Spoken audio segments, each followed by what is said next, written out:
Olá, queridos, a graça e a paz do Senhor Jesus. Estamos iniciando nosso podcast Cristianismo Inteligente.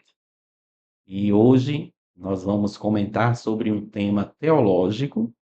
Como vocês sabem, o pessoal que já está acompanhando a gente aí desde os episódios anteriores, nós trabalhamos teologia, trabalhamos filosofia cristã, religião em geral e também história da nossa igreja, da Assembleia de Deus. E hoje nós vamos tratar de um tema teológico, nós vamos falar sobre a graça de Deus. Se você tem assistido nossos podcasts, tem se envolvido com esse trabalho, gosta do nosso material, né, da nossa produção, então compartilhe, se inscreva se ainda não é inscrito, compartilhe com os amigos, para que outras pessoas possam ser abençoadas com esse conteúdo. E para hoje, eu trouxe um amigo que é um amante da teologia, um amante da Bíblia, a palavra de Deus, que é o professor, vou chamar professor também, né? Que ele é Edgar. Paz do Senhor, Edgar, seja bem-vindo ao nosso podcast. Pai do Senhor Ananias, é uma satisfação poder vir cooperar aqui também neste trabalho e eu tenho certeza que teremos uma boa conversa, discutiremos aqui sobre este assunto que é de suma importância na área da teologia, como também na vida prática. Não tem como ter um bom relacionamento com Deus se não for por meio da graça. Sim. Edgar, você hoje é presbítero, né, com ação pastoral em uma das congregações do nosso, de um dos nossos setores, né, da Assembleia de Deus aqui na cidade de Natal. Como é o nome da congregação? Centenário É o setor 37, 37.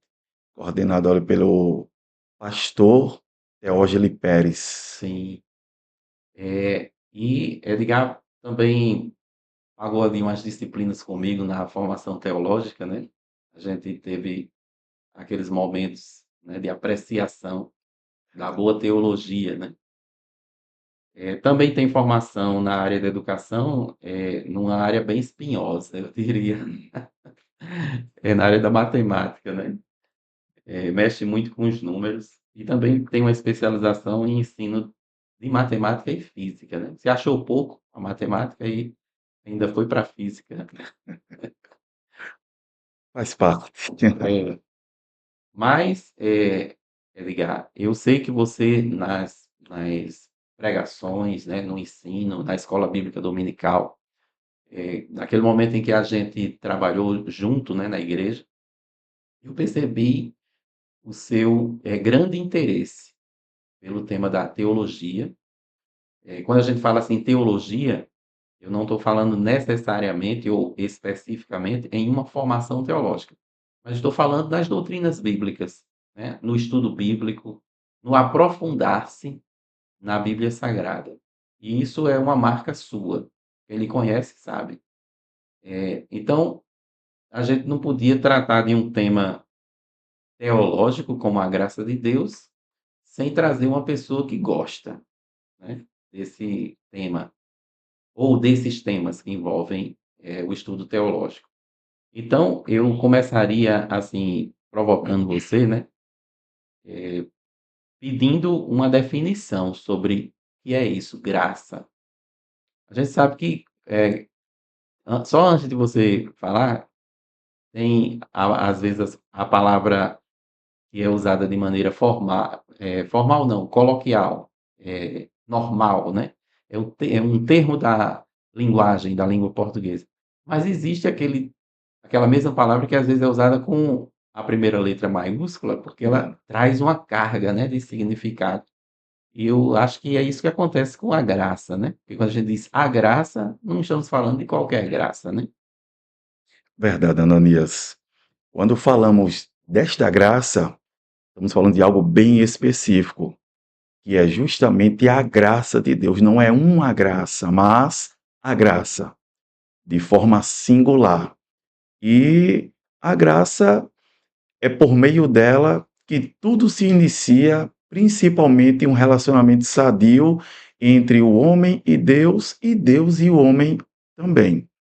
Mas, podendo defini-la de uma forma bem simples, eu diria que a graça é um favor que Deus oferta ao homem. É um presente. É algo que Deus dá ao homem, que o homem não merece, ele não pagou para ter tal presente, e quando ele olha, ele está imerso nesse favor, ele está envolvido neste favor, embora ele precisa crer e recebê-lo também.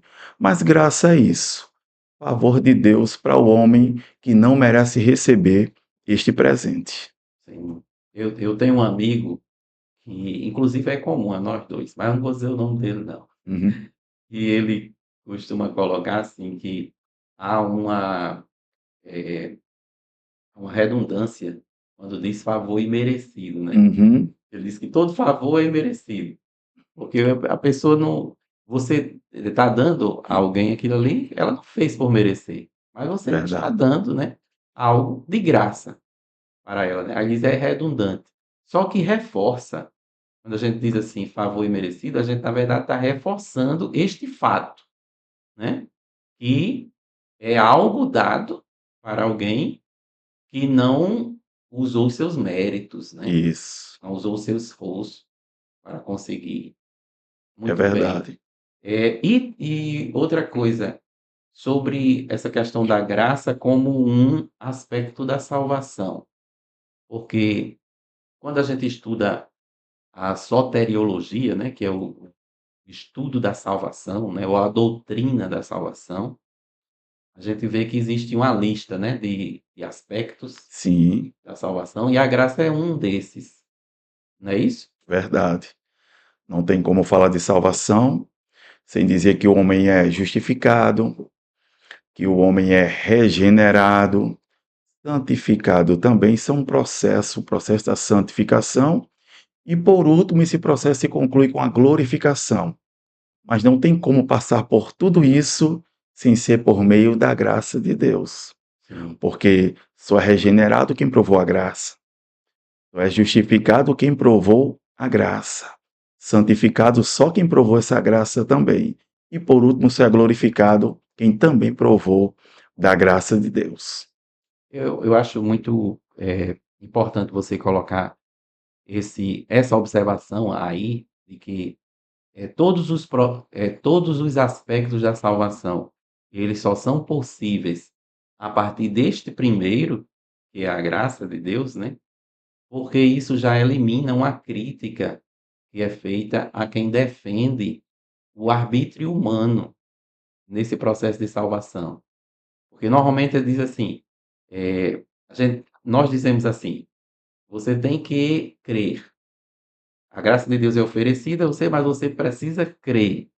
Só que você precisa crer, ou você tem que crer, é como se fosse um esforço humano, Sim, né? O crítico dessa posição vai dizer sim, isso. Não, é um esforço humano. Se é um esforço humano, então já não é Deus. Mas aí você trouxe muito bem, porque você disse, olha, tem regeneração, tem justificação, tem santificação, tem glorificação, mas tudo isso só pode se tiver primeiro a graça. só é possível por ela. Então não é mérito humano, né? Não é esforço humano. Não, Pelo contrário, é Deus possibilitando que o homem tome uma decisão a partir do que ele fez antes. Quer dizer, o homem nunca vai poder se salvar por si, não é isso? o homem não tem como se antecipar a Deus. Deus já se antecipou ao homem e preparou tudo isso que nós desfrutamos hoje por meio da graça. Mas existe algo que é uma responsabilidade humana na história. Ele precisa ser um participante no aspecto de crer e receber também. Um exemplo bem básico: um presente. Alguém chega e lhe oferta um presente. Você só tem duas opções em relação a esse presente: recebê-lo ou não recebê-lo. O presente é dado. Você não comprou, você não pagou por esse presente de forma nenhuma, não tem mérito seu nenhum ali, mas alguém quis te ofertar algo. Você pode simplesmente chegar e receber, agradecer e desfrutar do presente. Você pode simplesmente chegar e dizer: não quero, não, não recebo esse presente. Então tem esse aspecto também da questão humana na hora em que a graça é ofertada. Eu creio que a gente vai discutir sobre isso também durante Sim, esta nossa conversa. pronto. Então, como é que a graça ela está apresentada na Bíblia Sagrada? A graça, quando a gente fala na palavra de Deus, tem algo que as pessoas às vezes entendem que a graça ela só passou a existir a partir do que nós chamamos de Novo Testamento, ou naquela questão teológica do dispensacionalismo, a dispensação da graça. Então ela só existiu a partir daquele ponto. Mas, folheando as Escrituras, a gente percebe que ela já existia. Na verdade, a graça já existia até antes das Escrituras, muito antes, porque a graça, ela não é um sentimento, ela não é simplesmente, ela não é uma boa ação. A graça é uma pessoa. A graça é o próprio Cristo ofertado aos homens. Exemplo, pela primeira vez, a palavra graça ela é encontrada na Bíblia, no Antigo Testamento. Gênesis capítulo 6, versículo 8, quando está escrito que Noé achou graça diante de Deus. Então, o que é que a gente subentende ali? Que Noé alcançou o favor de Deus.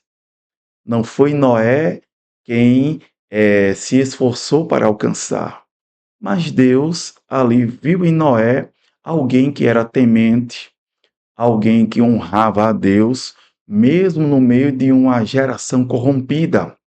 Mas Deus olha para a terra e vê e diz: achei graça. Eu vi em Noé alguém que tem prazer em me servir na sua época de corrupção. Sim. Eh, Quando você estava falando aí na graça,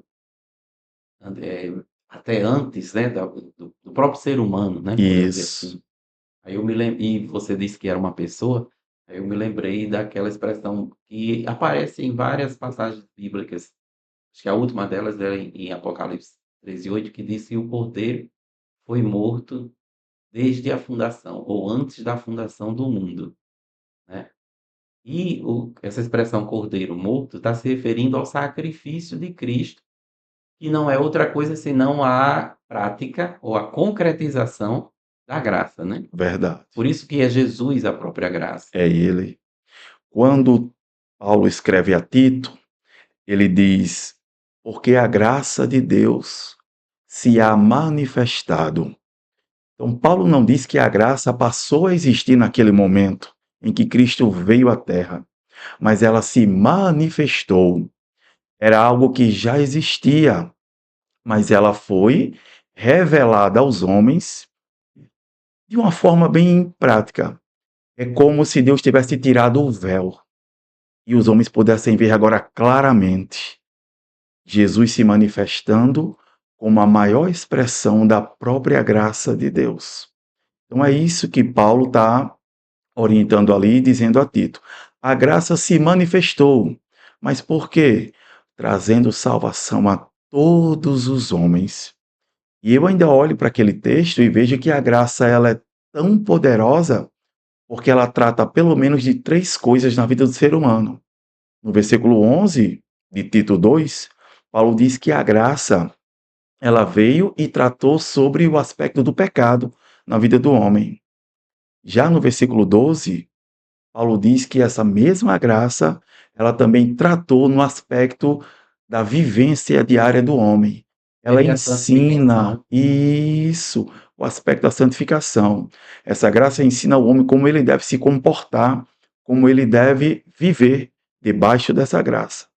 Mas Paulo conclui também no versículo 13, quando ele diz que ela aponta para algo muito sublime, que é um futuro glorioso, a nossa verdadeira esperança, que é a vinda ou a volta de nosso Senhor Jesus Cristo. Então a graça, ela aborda todos os aspectos da vida humana. Ela é o começo, ela trata a vida do homem no aspecto da santificação e ela conclui também com o aspecto da glorificação e a nossa volta para estar com Jesus para sempre.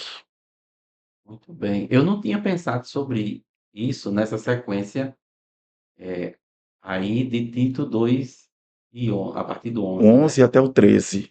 Mas agora você falando, eu estou enxergando os aspectos da salvação ali, Sim, né.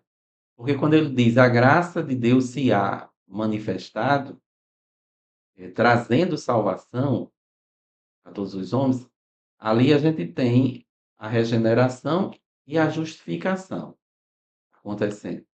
Aí depois ele diz: "Ensinando-nos que, renunciando à impiedade, né, o pecado, vivamos nesse presente século sóbria, justa e piamente e tal". perfeito. Aí isso já é santificação, Isso. que é a questão processual, né, contínua. E aí no versículo seguinte ele diz: "Aguardando a bem-aventurada esperança e o aparecimento da glória do grande Deus e nosso Senhor Jesus Cristo". Quer dizer, aqui já é a glorificação, Perfeito. né. Então Paulo ele está fazendo uma síntese dos aspectos da salvação, Mas todo esse processo se começa por meio da da graça. graça. É. Ela é a porta que Deus abriu para que o homem possa se relacionar com Ele de uma forma sadia e de uma forma correta. Mas você usou uma expressão aí, que é teológica, que é a dispensação, a palavra dispensação. Explore só um pouquinho aí essa questão para o pessoal que não tem familiaridade com isso. No meio teológico, nós, que somos dessa corrente teológica, pré-tribulacionistas e também somos dispensacionalistas, nós cremos que Deus tratou com o ser humano por meio de épocas. Não é que a gente tem de forma definida ali e consegue delimitar de uma forma, bem onde todo mundo pode ver, mas é possível observar como Deus vem tratando com o ser humano durante toda a história e desenvolvimento da humanidade.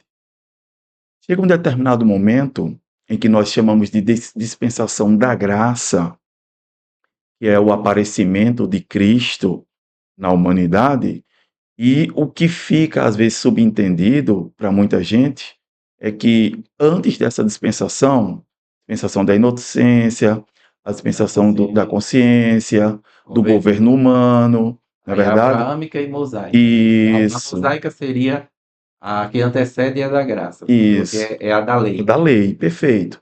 Então, quem ouve isso de forma teológica, o que é que ele pensa? A graça ainda não estava atuando aqui. A graça só vem atuar lá na frente, quando aparece justamente Cristo e a dispensação da graça. Então,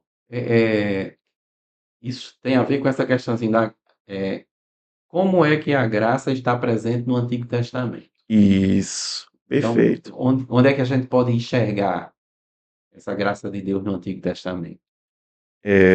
Como eu havia dito, já no livro de Gênesis, Sim, ela você já falou aí de aparece de de Jó, com de Noé. de Noé, né. Com Noé, já Deus ali achou graça, no caso, Noé alcançou o favor do Senhor, que é a graça de Deus. Um outro aspecto que a gente às vezes não para pensar é em relação à lei.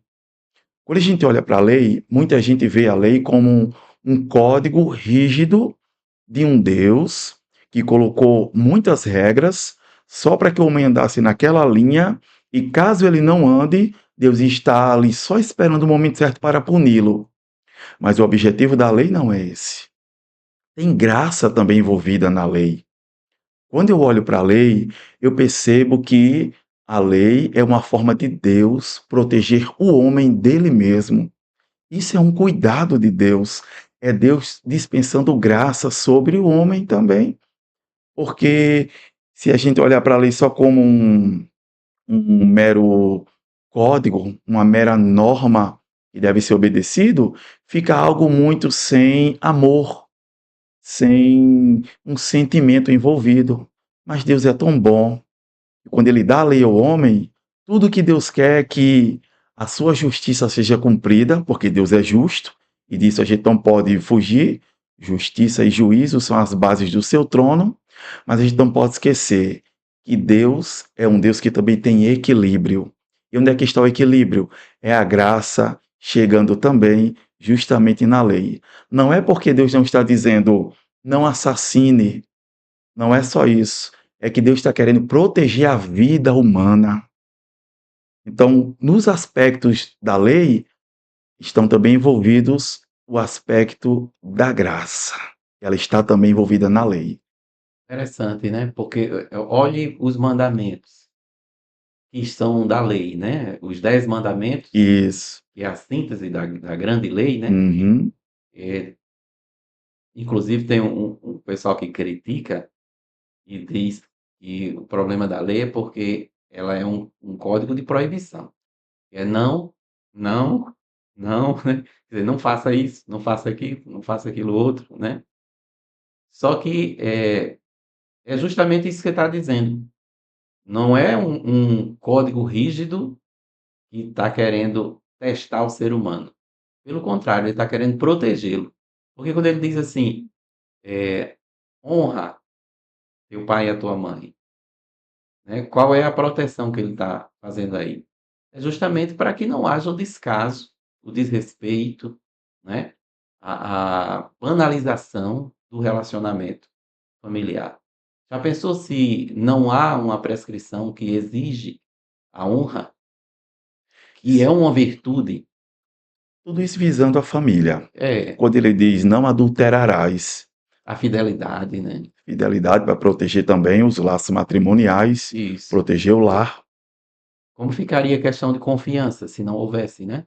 com certeza. Não teria como haver um relacionamento conjugal sem esse dispositivo da confiança. Então é isso mesmo que ele está dizendo, é a fidelidade, é a exigência da fidelidade, né? Verdade. E eu Aquele, vejo graça em tudo isso aí. aquele mandamento, o anterior a esse do honra teu pai, que é o quarto mandamento, e muita gente até entende ele errado, né? Até um grupo aí religioso que entende totalmente errado. É, ele diz: lembra do dia de descanso, porque 6 dias trabalharás e no sétimo dia descansarás. É a proteção da vida, da Com própria vida, certeza. porque ninguém pode trabalhar o tempo todo. Tem que haver um, uma interrupção nesse Um período de momento de trabalho repouso, para o momento de repouso, né? com certeza. Então, tudo isso, até na lei, eu vejo a manifestação da graça de Deus. Perfeito. Porque a gente fala dispensação da lei, então alguém entende. Então, se é a lei, é algo muito rígido. Embora, lá em João 1,17, João escreve e diz que a lei foi dada por meio de Moisés, mas a graça veio por meio de nosso Senhor Jesus Cristo. Hum, Mas, se você olhar bem, embora a lei veio por um legislador, que foi Moisés, e a graça por Jesus, não são coisas antagônicas. Lei e graça não são antagônicas. São coisas que se entrelaçam também. A questão é: Moisés viveu em um período, Jesus Cristo veio em outro período, mas a graça já estava lá atuando. Só que agora ela se manifesta de uma forma onde todos os homens podem vê-la. E como diz João, puderam até tocar nessa graça. isso. Tocaram na palavra, na verdade, né? Podemos ver, podemos contemplar, podemos tocar nele. Nós tocamos na palavra. E a palavra é a E manifestação ele da diz assim, graça. porque a palavra, porque a vida foi manifesta, Isso, né? Em sintonia com a graça manifestada, né? também, com certeza. Então, a graça, ela estava presente na lei, só não estava visível, ou a olho nu, digamos assim, a, como ela está hoje, né? É Nessa verdade. dispensação da graça. Agora eu lembrei ainda mais um ponto, faltando mais uma dispensação, que é a dispensação, a gente chama de abraâmica, né? Ou Hum, patriarcal, ou seja, sim, que é do período dos patriarcas, né? Quando Deus chama Abraão, capítulo 12 de Gênesis, que diz: sai da tua terra, né, da tua parentela, para a terra que eu mostrarei e tal. Ele diz assim: abençoarei os que te abençoarem, amaldiçoarei os que te amaldiçoarem, engrandecerei teu nome. Aí ele diz assim: em ti serão benditas todas as famílias da terra. Quer dizer, a graça de Deus está aí. Já tem um cuidado de Deus ali, um trabalhar de Deus ali também. Deus está atuando Tá atuando graciosamente na vida de Abraão também. e apontando para esse momento em que a graça será manifestada, né? Como você tinha falado, veja que a gente só está falando aí em manifestações da graça no Antigo Testamento. Por quantas vezes Eu não diria manifestações, é resquícios da graça, né? verdade. Resquícios, Vislumbres. vislumbres, onde a graça ela vem aparecendo meio que de relance, mas atuando, ela está lá, ela Sim, está atuando. Não é manifestada ainda como quando Cristo, o Verbo se faz carne, ainda não com essa intensidade, mas ela já está atuando. O cuidado de Deus com Israel, a nação em que Deus muitas vezes chamou para o arrependimento, levantou profetas, anunciou a vontade de Deus, trouxe o povo para sua terra, colocou o povo na terra, entregou aquela terra para ele. Então, tudo isso é cuidado de Deus, é favor de Deus para um povo que não merecia. Mas Deus diz: vocês são meu povo, vocês são a menina dos meus olhos. Vou levar vocês para a terra prometida. E levou de fato. Colocou o povo lá e cuidou do povo. Mas por muitas vezes, Deus teve que levantar profetas no meio do povo para alertar que o povo estava tomando um caminho errado, um caminho distante da vontade de Deus. E Deus manifestou sua graça muitas vezes, por diversas vezes. Livro dos Juízes é um livro ali onde a manifestação da graça ela é algo espetacular, porque por muitas vezes a nação ela cai em pecado e aí Deus permite que uma nação estranha vizinha subjugue o povo, eles amargam sob esse jugo, se arrependem, se voltam para Deus pedindo misericórdia e perdão, e Deus atende levantando um juiz e livra o povo. Então, tudo isso são vislumbres desta graça também lá na antiga aliança. sim. É Davi, no seu grande pecado, que foi duplo, né? Verdade, Foi dois em um. O, o adultério, né? E o assassinato. verdade.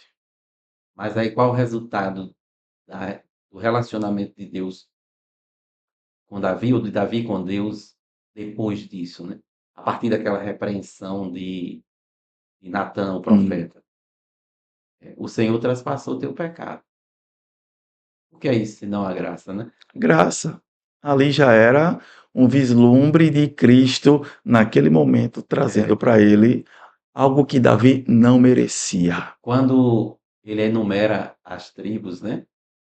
Para colocar a força do seu braço em Sim, evidência, né? O mostrar poder bélico, a né? imponência do seu reinado, mostrar que era um rei que tinha poder bélico muito grande disponível ali a ele. Aí quando vem a repreensão, tem três opções, né, para ele seguir. Mas a última opção era vir uma peste, uma praga, alguma coisa Sim, assim, e era Deus que traria para o povo para castigar, né? E depois ia estar resolvido. sim, Aí Davi escolhe essa terceira opção, né? Porque ele diz: não quero cair na mão dos homens, eu prefiro cair na mão de Deus porque ele é misericordioso. pronto. Mais uma vez a graça, né? Então, e claro, dizendo isso, a gente também toma um cuidado, porque talvez alguém que esteja a nos assistir, a nos ouvir, entenda que parece que essa graça, ela toma alguém que está com um problema de pecado e ela simplesmente vai lá e segura a situação e pronto. Mas a Até o graça de termo hoje em Deus dia para esse, sabia, Edgar? Para esse mal entendimento aí, é é a chamada graça barata. graça barata, Estão usando essa expressão, né? que não valorizam, não entendem a força dessa graça e banalizam ela. É algo banal, você fique à vontade como você quiser, viva a sua vida do seu jeito, já que você tem a graça, fique tranquilo, porque você não vai sofrer nenhum infortúnio, porque a graça de Deus está disponível para você. E isso é totalmente antibíblico. Por exemplo, o fato que você citou de Davi. Davi teve o pecado traspassado. E quem lê a história de Davi só até esse momento diz: houve injustiça. Como é que um homem comete um pecado tão grave e simplesmente alguém chega e diz: pronto, está resolvido? De fato, foi resolvido entre Davi e Deus, mas a vida de Davi não foi fácil a partir daquele momento para sempre, para frente. Houve consequências. Consequências. Então, há situações na vida do ser humano em que ele toma caminhos que, mesmo provando da graça de Deus, recebendo o perdão e sendo uma nova criatura, sendo regenerado, santificado, perdoado, todos aqueles aspectos da graça e aguardando a glorificação do corpo, ele ainda está sujeito a sofrer consequências terrenas e não eternas, mas consequências terrenas, porque em relação à sua eternidade, sua situação foi resolvida por meio da graça. Mas, terrenamente falando, ele ainda precisa de algumas coisas para serem resolvidas, quando isso envolve também a justiça terrena. Sim. Então, vamos agora prosseguir para essa graça saindo do Antigo Testamento, né? E entrando no Novo Testamento. Porque, usando essa expressão, se há manifestado, quer dizer, não é mais vislumbre dela, não é mais uma luz ofuscada ali, mas agora ela vai ser escancarada, né? O véu agora é tirado. Isso. Como é que acontece isso no Novo Testamento?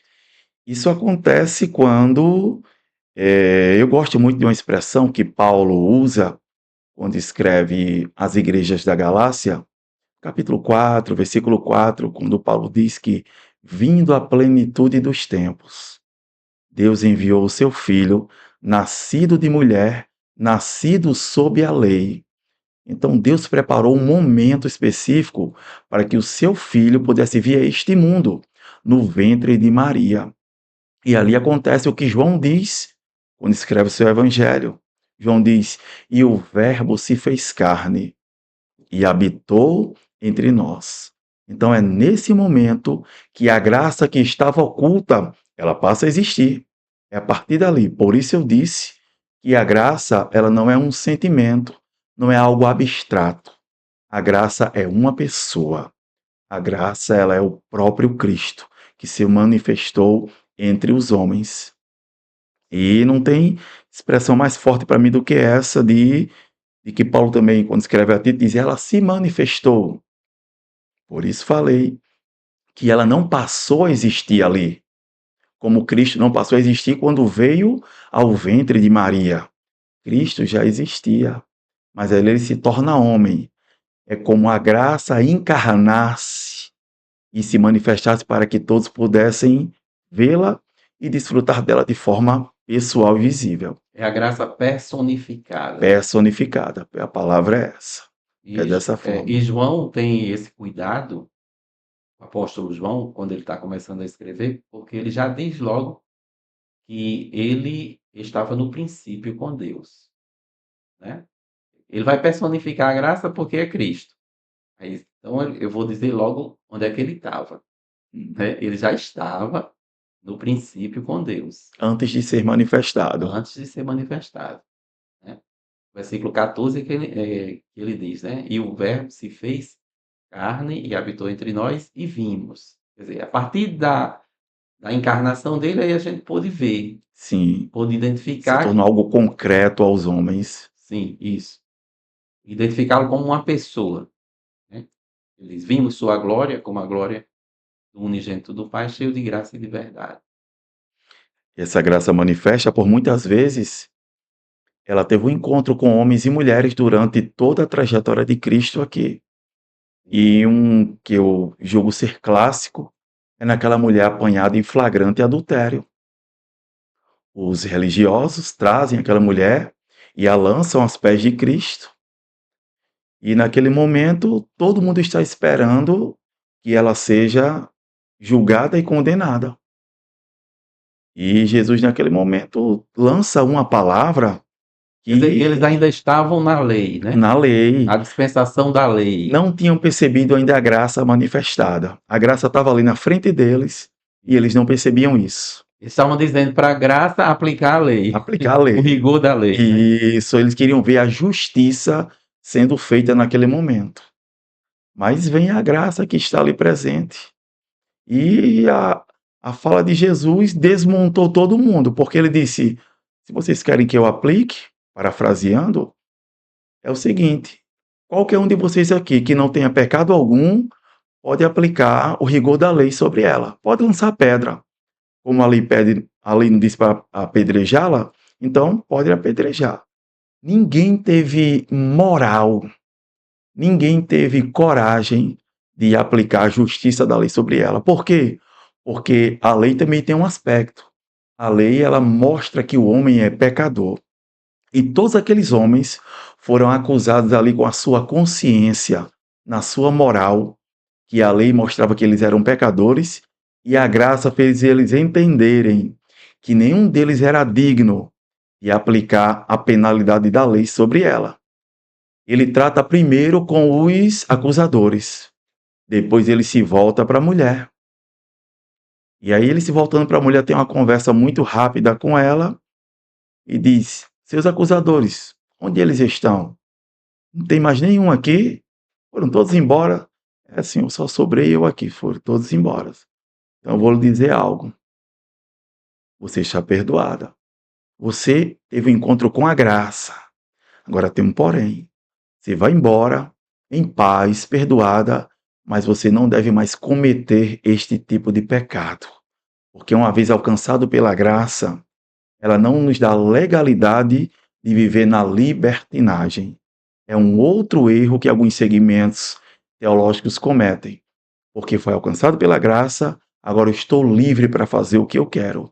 Livre sim, porém livre para servir a Deus dentro da vontade de Deus e não servir na carne. Isso é servir na carne e não no espírito. Quem foi alcançado pela graça serve a Deus no espírito, mas quem não entendeu a graça serve na carne, achando que está servindo no espírito. Quer dizer, a liberdade é a liberdade para dizer não, né? Dizer não. Então somos livres nesse aspecto. Porque quem está praticando o pecado, ele se acha livre pelo fato de poder praticar o pecado, mas no final das contas ele é prisioneiro do pecado porque ele não consegue dizer não. Sim, E a liberdade em Cristo já possibilita que ele diga não. Por isso que ele é livre, não é isso? verdade. Desse jeito. Foi o que aconteceu com aquela mulher. Talvez aquela mulher tivesse uma vida promíscua. O texto não entra em detalhes quem ela era e como era a sua prática diária, mas ela foi pega num flagrante adultério. Tem algumas brechas ali que aqueles homens deixaram também, porque na verdade o intuito ali era pegar Jesus em alguma falha para condená-lo também. Então, de uma só vez, eles iam condenar Jesus e ainda condenar a mulher. Eram os dois de uma vez só. Mas terminaram eles sendo condenados. Eles quem saíram de lá todos envergonhados e condenados. Mas aí a mulher sai de lá com a consciência da seguinte forma: eu fui alcançada, então a partir de hoje eu estou livre para dizer não à prática pecaminosa, Muito bem. alcançado pela graça. Eu estava lembrando de uma outra mulher que também foi alcançada pela graça de Deus, que foi naquele jantar, né, que um certo Simão, o texto Sim, diz, né, deu e a mulher apareceu lá com um unguento, né, um vaso de alabastro, e aí derramou sobre os pés de Jesus, enxugava com o cabelo e beijava os pés dele, né, e lavava com as e lavava lágrimas. com as lágrimas. E aí o anfitrião disse, se ele soubesse quem era, né, ia ver que é uma pecadora. Ele estava recriminando ela ainda com a mentalidade legalista. Sim, E Jesus conhecia, né, o coração, conhecendo o coração dele, aí fez aquela pergunta sobre os devedores, né? Um devia 50, outro devia 500, e nenhum dos dois tinha como pagar o Senhor, e o Senhor foi e perdoou aos dois. Aí ele perguntou quem amava mais, né? Quer dizer, a gente podia colocar ali, o que devia 50 era Simão, né? O anfitrião. E quem devia 500 era a mulher. Aí ele diz: quem é que vai amar mais o perdoador? Diz: quem estava devendo mais, né? Porque foi mais perdoado. Aí Jesus faz aquela conclusão belíssima, né? Quando diz: eu entrei na sua casa e você não me deu água para lavar os pés, e ela está lavando meus pés com as lágrimas. Não me deste ósculo, né? Não me isso. beijaste, ela não cansa de beijar os meus pés e enxugar com seus cabelos. Aí eu digo então que, agora eu vou parafrasear usando a sua expressão, né? Que a graça foi alcançada nela, né? Que ela alcançou, Foi, porque foi. ela muito amou, né? E foi muito perdoada. Então, uma graça, você citou um aspecto que eu achei interessante.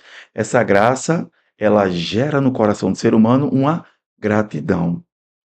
E quem é grato tem desejo em agradar. Por isso, quem foi alcançado por ela tinha prazer em servir e agradar a Cristo, a ponto de abrir mão até da sua própria vontade só para agradar aquele que perdoou. Porque, na verdade, ninguém podia pagar a dívida. Nenhum dos dois. É, Nenhum dos dois.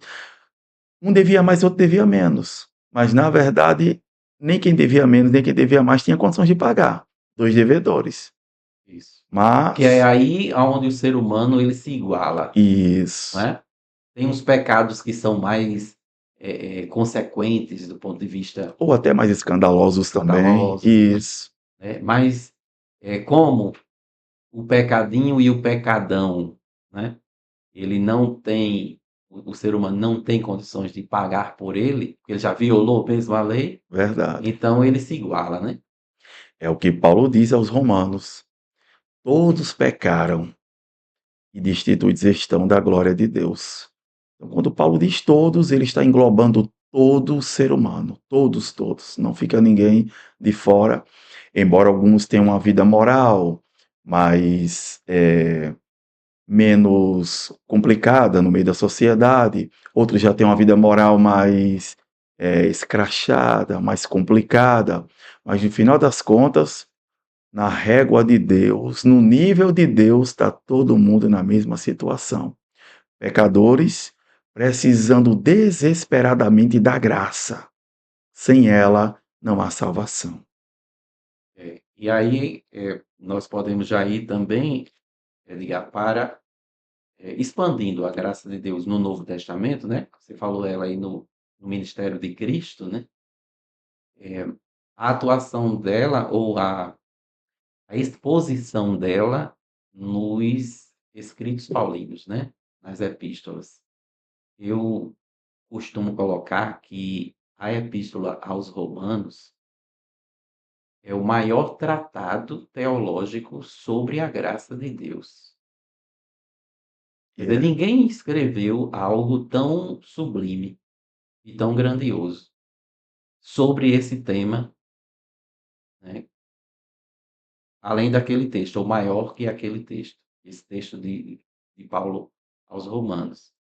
na verdade, me permita ser redundante, Deus deu a Paulo uma graça para escrever sobre a graça como nenhum outro escreveu, principalmente na carta aos Romanos. De fato, ela, do começo ao fim, é um tratado de profundidade em relação à graça que nenhum outro apóstolo recebeu isso de Deus, embora todos falaram sobre a graça.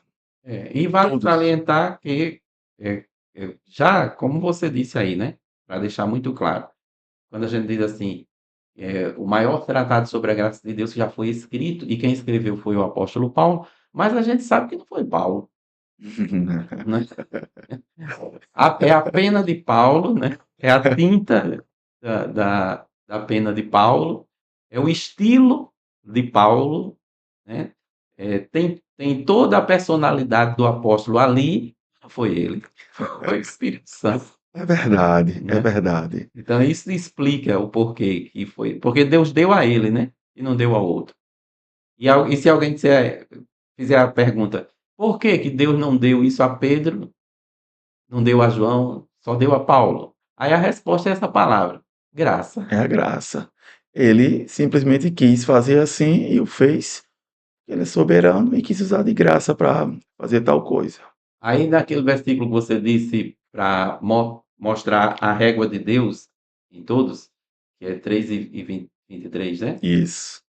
Todos pecaram e destituídos estão da glória de Deus. No versículo seguinte, ele já apresenta a solução, porque ele diz: sendo justificados gratuitamente pela Pela graça. graça.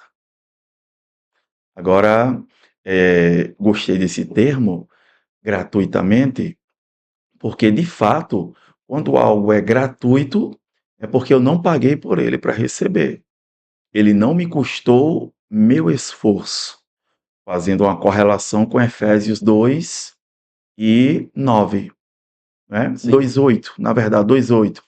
Porque pela graça sois salvos e por meio da fé. Isso não veio de vós, é dom de Deus. Aí no 9 diz que não é pelas obras para que ninguém se glorie, ou seja, não fui eu quem paguei por essa graça, por essa salvação. Não, não foi, não foi. Isso foi um trabalhar de Deus nesse aspecto, certo? Quando Paulo, escrevendo aí aos Romanos 3:24, ele diz: justificados gratuitamente, mostra que não foi o mérito humano quem proveu, quem fez isso acontecer. Agora tem Uhum. um porém, e eu sempre gosto de falar isso. A graça se manifestou abençoando os homens, sim, mas ela não foi de graça. Ela custou caro. Ela se manifestou, é graça, é favor de Deus, mas ela não foi de graça. Alguém pagou. Alguém pagou, porque a gente olhando para cá parece uma contradição, mas não está dizendo o texto que é gratuitamente? É gratuitamente para mim que não paguei por ela, mas ela foi paga por um alto preço. E esse alto preço foi o sacrifício do Filho de Deus na cruz. Preço de sangue, para resgatar o homem da sua avó maneira de viver, os seus pecados. Eu gosto de usar uma ilustração que é do almoço. Se eu lhe convidar para almoçar na minha casa e você disser assim, e eu levo o quê? Não, você vai almoçar lá em casa, eu vou lhe oferecer almoço. Já preparei tudo, né? E você vem e almoça de graça, que você não está pagando por nada ali. Para mim, o convidado é de Isso, é graça. de graça. Só que eu tive que comprar todos os ingredientes e fazer o almoço, né? Para o anfitrião custou caro. Ou seja, não existe almoço grátis. É a famosa frase, né? É, e aí, em sintonia com essa expressão de Efésios 2:8 e 9 que você citou, tem uma outra de Paulo, na primeira epístola aos Coríntios, capítulo 1, versículo 20, a partir do 26, ele diz assim, ó, vede, irmãos, a vossa vocação, que não são muitos os sábios, segundo a carne, nem muitos os poderosos, nem muitos os nobres que são chamados. Mas Deus escolheu as coisas loucas deste mundo para confundir as sábias. Deus escolheu as coisas fracas para confundir as fortes. Deus escolheu as coisas vis deste mundo e as desprezíveis e as que não são para aniquilar as que são. Aí, diante disso, você pode perguntar assim, mas por que que Deus fez assim? Aí ele responde no versículo 29, para que nenhuma carne se glorie perante ele. Aí ele cita um texto que é de Jeremias, do profeta Jeremias, ele diz assim: para que, como está escrito, aquele que se gloria, glorie-se no Senhor. Efésios 2:9. É, Efésios 2:9, É 9 isso. aqui, né? Não é pelas obras, para que ninguém se glorie. Ou seja, não é pelo seu mérito, não é pela força do seu braço, pelo seu intelecto. Isso é obra divina. E outra coisa, aí voltando para Romanos, no capítulo 5 tem uma passagem que eu considero uma das melhores, quando ele diz assim, capítulo 5 no versículo 15, ele diz: Não é assim o dom gratuito como a ofensa. Porque se pela ofensa de um morreram muitos, e esse um aí é Adão, né? A ofensa de Adão. Sim, Muito mais a graça de Deus e o dom pela graça, que é de um só homem, Jesus Cristo, abundou sobre muitos. E não foi assim o dom como a ofensa, por um só que pecou. Porque o juízo veio de uma só ofensa, na verdade, para condenação. Quer dizer, uma ofensa só de Adão, né? Condenou todo mundo. Mas o dom gratuito veio de muitas ofensas para a justificação. Quer dizer, Deus diz: Eu vou perdoar, mas aí eu vou ter que perdoar tudo. uhum. Eu vou alcançar todos, né? A graça ela é imensurável, na verdade. Não tem como a gente medir, mas a extensão dela, e há uma discussão sobre isso, não é objetivo, mas a extensão dela é de alcançar a todos, embora nem todos serão alcançados pela graça. E há algo que às vezes se discute, se pergunta e se debate também. A graça pode ser resistida. E eu diria que sim, ela pode ser resistida. Deus a oferta, Deus chama o homem, convida o homem, mas ele pode dizer não. É possível resistir. Quem é que faz o convite ao homem para provar dessa graça? É o Espírito Santo. O João diz que o Espírito Santo é quem convence o homem do pecado, da justiça e do juízo. E tem um texto aqui em Atos, capítulo 7, versículo 51, que eu julgo ser interessante. Veja a repreensão aqui, quando Deus está usando Estevão, naquele grande discurso, aquele momento que ele está sendo julgado ali diante do Sinédrio, e ele diz assim: Homens de dura cerviz, incircuncisos de coração e ouvido, vós sempre resistis ao Espírito Santo, assim vós sois como vossos pais. O Espírito Santo vem clamando há muito tempo, tentando fazer com que os antepassados se arrependessem. Não se arrependeram, foram para o cativeiro. Mesma coisa estava acontecendo com essa geração. O Espírito Santo convocando o homem para o arrependimento e um relacionamento sadio com Deus. E novamente, claro, aqui está se dirigindo especificamente também à classe religiosa que estavam julgando Estevão. Mas ele estava dizendo: quem tem essa atitude está agindo igual aos antepassados. Estão resistindo ao chamado do Espírito Santo para um arrependimento. E hoje, os homens ainda fazem as mesmas coisas. Quem é a voz profética nesses dias de hoje? É a igreja. Quem é que dirige a igreja no aspecto de impulsionar e de lhe dar ousadia? É o Espírito Santo. Então, o Espírito Santo, por meio da voz da igreja, clama e convoca e chama os homens ao arrependimento. E o que é isso?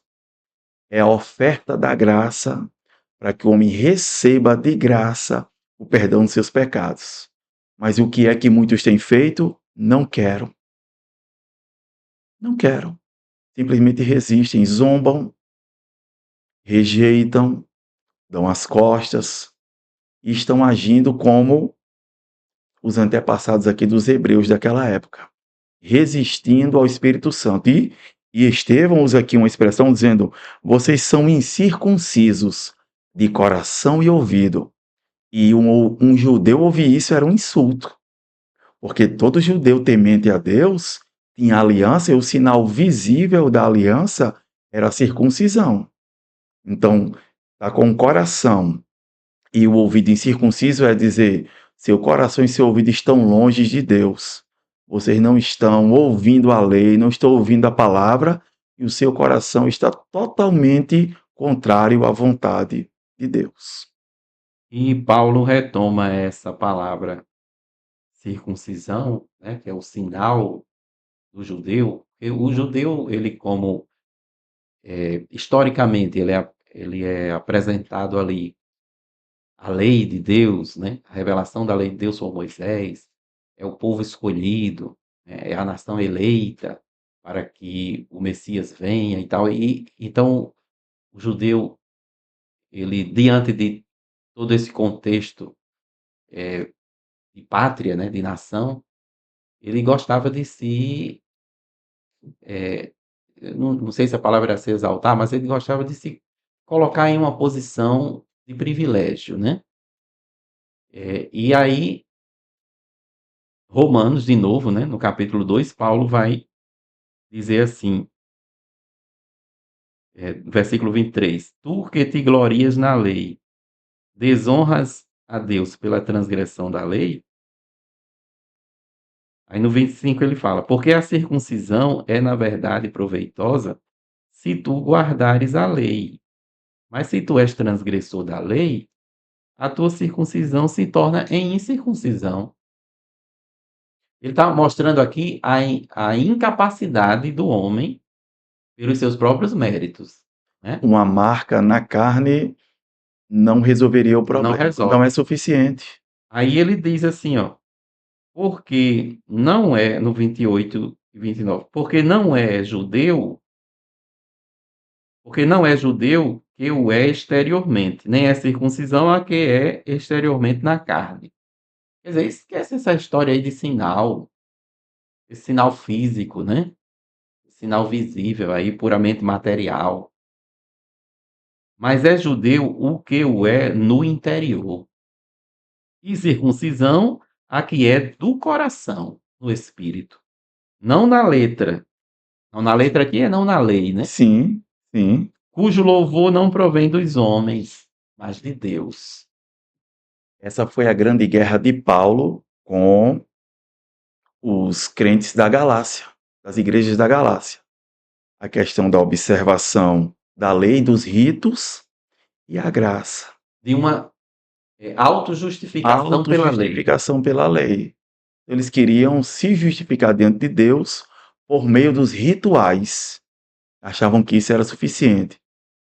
Simplesmente ser de forma sanguínea, sanguínea no sentido de ser descendente de Abraão, porque vem de uma linhagem de Abraão de sangue, e observar os ritos, circuncisão, sábados, lua nova, festas. Eles achavam que tudo isso era suficiente. Mas Paulo diz: se seu coração não tiver circuncidado de verdade, nenhum rito desse vai te fazer aceitável diante de Deus. Resumindo, a única forma de você se aproximar de Deus, ser aceitável diante dele, é por meio da graça. Que Não é tem o outra Senhor forma. Jesus Senhor Cristo, né? Jesus Cristo, não tem como. Justamente ele diz aqui no capítulo 5 de Gálatas, versículo 1, estai, pois, firmes na liberdade com que Cristo nos libertou, e não torneis a meter-vos debaixo do jugo da servidão. E aí, para aquelas prescrições legalistas, né? Isso. E o versículo 4 ele fala assim, ó, separados estais de Cristo, vós que vos justificais pela lei, da graça Caístes. caístes. Pronto, então não tem como. Todo o nosso relacionamento com Deus, ele começa pela graça, passa uma vida pela graça e se conclui com a graça. Não tem como. Se eu sair da graça, eu vou ter que ter um relacionamento agora a partir dos meus conceitos próprios, meus conceitos humanos, minha forma de crer, minha forma de pensar e do jeito que eu acho. E nada disso é suficiente para me justificar diante de Deus, a não ser por meio da graça. Ninguém tem condições de se voltar para Deus e dizer: eu mereço, Hum, porque eu faço isso ou não faço isso. Uns se justificam porque fazem, aí acham que merecem. Outros se justificam porque dizem não fazem tal comportamento, aí acham também que merecem. Aí vem o grupo que diz: eu não sou merecedor, porque eu descobri que a única forma de eu ser aceito diante de Deus é por meio da graça, não tem como, não tem outra forma. E a graça, como a gente viu, ela como sendo um favor de Deus, ela vem trabalhando na vida do ser humano de todas as formas.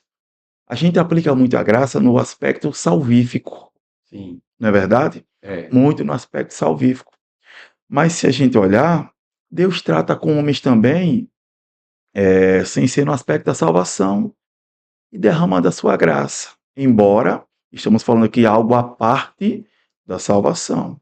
O termo teológico também para isso é graça comum. Graça comum, pronto. É, a palavra que define é isso aí.